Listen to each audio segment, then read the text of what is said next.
Good afternoon, everybody. Welcome back to Learn English Khmer. Today we are learning English about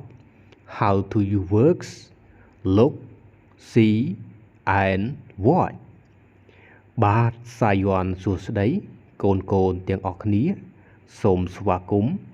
មកកាន់ថ្នាក់ភាសាអង់គ្លេសខ្មែរថ្ងៃនេះយើងរៀនជាមួយគ្នាអំពីការប្រើប្រាស់ពាក្យ look ពាក្យ see និងពាក្យ watch ប៉ុន្តែមុនទៅដល់នៃការសិក្សាមេរៀននេះសូមជួយចុចពាក្យជាវឬពាក្យ subscribe ដល់ Channel YouTube របស់លោកគ្រូម្នាក់មួយផង Okay everyone let's start ថ្ងៃនេះយើងរៀនជាមួយគ្នា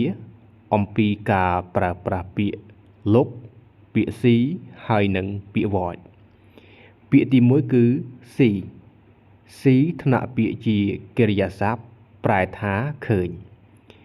ឥឡូវគុនមើលអត្ថន័យរបស់ពាក្យ see the ability to use your eyes មានន័យថាសមត្ថភាពនៃការប្រើប្រាស់ភ្នែករបស់យើងអញ្ចឹងយើងប្រើពាក្យ see ណាកាលណាយើងប្រើទាក់ទងទៅនឹងសមត្ថភាពនៃការមើលឃើញរបស់យើងប្រើពាក្យ see ដូចជាឧទាហរណ៍ examples A I can't see everything clearly without my glasses ប្រែថាខ្ញុំមិនអាចមើលអ្វីៗឃើញទេច្បាស់ទេដោយគ្មានវ៉ែនតារបស់ខ្ញុំអក្សរ B គេ example B I didn't see your letter clearly it was very small I didn't see your letter clearly it was very small ប្រែថាខ្ញុំមិនអាចមើលសម្បត្តិរបស់អ្នកច្បាស់ទេដោយសារអក្សរក្នុងសម្បត្តិហ្នឹងវាតូចពេកអញ្ចឹងពាក្យ see យើងនិយាយអំពីសមត្ថភាពនៃការប្រើប្រាស់ភ្នែករបស់យើងណាមើលឃើញច្បាស់ឬក៏មើលឃើញមិនច្បាស់ទី2 look look ក៏ថ្នាក់ពាក្យជាកិរិយាសព្ទដែរប្រែថាមើល to focus on something យើងប្រើពាក្យ look គឺដើម្បីយើងផ្ដោតទៅលើរឿងអ្វីមួយឧទាហរណ៍ថាឧទាហរណ៍ណាគេឧទាហរណ៍ examples The doctor looks in my ear ប្រែថាគ្រូពេទ្យវិជ្ជាបណ្ឌិតហ្នឹងមើលក្នុងវិជ្ជារបស់ខ្ញុំមើលដោយយកចិត្តទុកដាក់ណាថាតើក្នុងវិជ្ជារបស់ខ្ញុំមានអីគេទី2 I am looking at my older picture I am looking at my older picture ខ្ញុំកំពុងមើលរូបភាពចំណាស់របស់ខ្ញុំបានន័យថាខ្ញុំកំពុង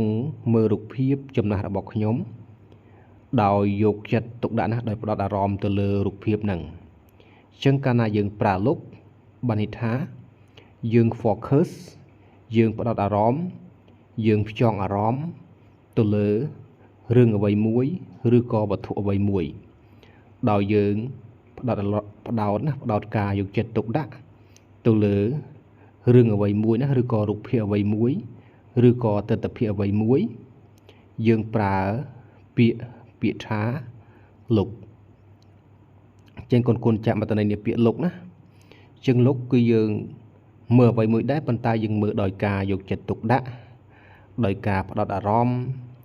ដោយការប្រុងប្រយ័ត្នដោយយើងត្រូវតែយកចិត្តទុកដាក់ទៅលើរូបភាពអ្វីមួយរឿងអ្វីមួយណាយើងប្រើពាក្យថា look ឥឡូវយើងទៅមើលឧទាហរណ៍ទី3គេពាក្យ watch watch ថ្នាក់ពាក្យជាកិរិយាសព្ទប្រែថាមើលបើជានាមប្រែថានាឡិកាអញ្ចឹង watch គេ watch ប្រែថាមើល to focus on movement to focus on movement អញ្ចឹងពាក្យ watch នេះគេប្រើផ្ដោតទៅលើគេផ្ដោតអារម្មណ៍ផ្ដោតយកចិត្តទុកដាក់ទៅលើ movement ណា movement នេះប្រែថាចលនា ចលនាផ្លាស់ប្ដូរចលនាប្រែប្រួលចឹងយើងប្រើពាក្យ watch យើងផ្ដោតទៅលើចលនាប្រែប្រួល examples ឧទាហរណ៍ I am watching the football match I am watching the football match ខ្ញុំកំពុងផ្ដោតអារម្មណ៍ទៅលើការប្រកួតបាល់ទាត់បានន័យថាយើងមើលបាល់ទាត់ដោយប្រុងប្រយ័ត្នទៅលើកីឡាករនីមួយៗចលនានៃកីឡាករនីមួយៗណាទី2 we are watching the movie we are watching the movie ប្រែថាពួកយើងកំពុងមើលភាពយន្តមើលខ្សែភាពយន្តអញ្ចឹងពួកយើងមើលខ្សែភាពយន្តមើលយ៉ាងម៉េចដោយការផ្ដោតអារម្មណ៍ទៅលើតួអង្គណាទៅលើចលនាប្រែប្រួលនៃតួអង្គនៃតួសម្ដែងទាំងអស់ហ្នឹងយើងផ្ដោតអារម្មណ៍ទៅលើចលនាប្រែប្រួលឬការសម្ដែងរបស់ពួកគាត់អូខេឥឡូវលោកគ្រូសង្ខេបឲ្យឡើងវិញអញ្ចឹងពាក្យ see the ability use your eye សមត្ថភាពនៃការប្រើប្រាស់ភ្នែករបស់អ្នកឧទាហរណ៍ I can see you clearly without my glasses ខ្ញុំអាចមើលឃើញអ្នកច្បាស់ដោយមិនបាច់ប្រើវ៉ែនតារបស់ខ្ញុំ Look focus on something ផ្ដោតអារម្មណ៍ឬក៏យកចិត្តទុកដាក់ទៅលើអ្វីមួយឧទាហរណ៍ I'm looking at my older pictures ខ្ញុំកំពុងយកចិត្តទុកដាក់ផ្ដោតអារម្មណ៍ទៅលើរូបភាពចំណាស់របស់ខ្ញុំដល់ពេលពាក្យ watch គេ watch focus on movement ផ្ដោតអារម្មណ៍ទៅលើចលនាប្រែប្រួលណាផ្ដោតអារម្មណ៍ទៅលើចលនាប្រែប្រួលឧទាហរណ៍ we are watching a movie ពួកយើងកំពុងមើលខ្សែភាពយន្តមួយណាយើងមើលដោយការប្រែប្រួលការបដូរចលនាការសម្ដែងរបស់តួអង្គណាបដូរចលនាតួអង្គពីឈុតមួយទៅឈុតមួយពីវគ្គមួយទៅវគ្គមួយអញ្ចឹងពាក្យទាំង3ហ្នឹងគឺខុសគ្នាបែបហ្នឹងណាអូខេអញ្ចឹងពីលោកគ្រូអំពីពាក្យ see ពាក្យ look and ពាក្យ watch លោកគ្រូសូមបញ្ចប់ត្រឹមតែប៉ុណ្ណេះ